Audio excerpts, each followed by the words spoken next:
ni hari Jumaat. Dan Jumaat hari ni kita sedang membungkus goodies untuk kita punya program esok. Dan sekarang ni kita tengah bungkus goodies untuk staff.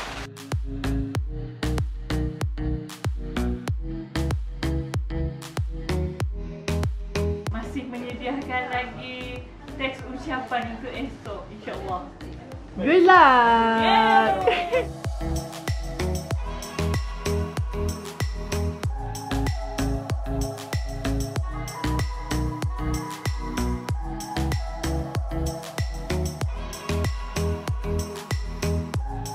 Kesempatan ini untuk kita pergi untuk sama-sama belajar lah.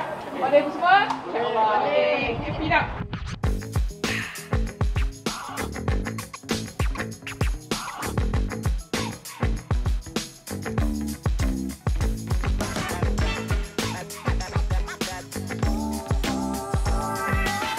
Itu jugalah aktiviti kami keluar ni untuk outreach, untuk melihat apa lagi yang kita boleh bantu. So untuk hari ni kami adalah bawa sedikit sumbangan.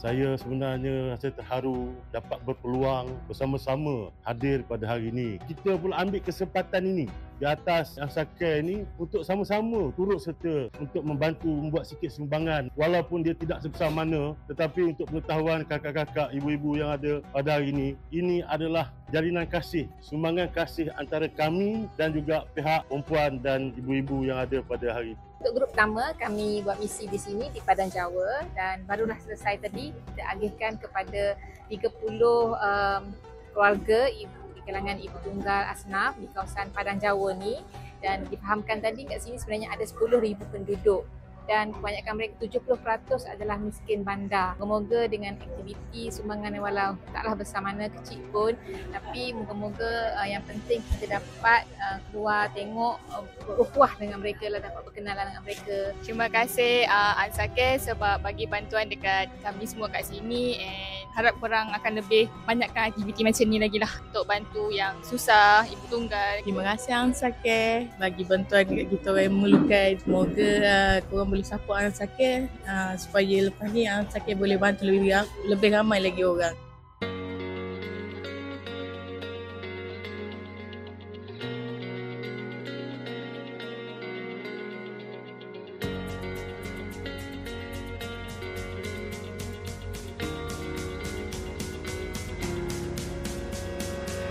Alhamdulillah tadi tempat pertama, sekarang kita dah berjumpa dengan grup B, lokasi kedua, tempat kedua di kawasan C juga Padang Jawa. So kita pilih satu rumah untuk aktiviti ni, kita nak buat gotong royong kebersihan lah. Kami berasa gembira dan bangga hari ini kerana dapat membantu Puan Zahra ni dengan sedikit aktiviti gotong royong di sekitar halaman rumah beliau. Jadi kita potong pokok, sapu sikit, lepas tu kita potong rumput, lap tingkap, sapu-sapu laman dia. Kita susun sikit dia punya bunga, kita trim sikit. Saya bagi pihak komuniti badan ni ialah diamanah sebagai pengurusi dan juga ada badan NGO. Ucapkan terima kasih lah pada Ansakir ya. Alhamdulillah, terima kasih lah atas keprihatinan ya.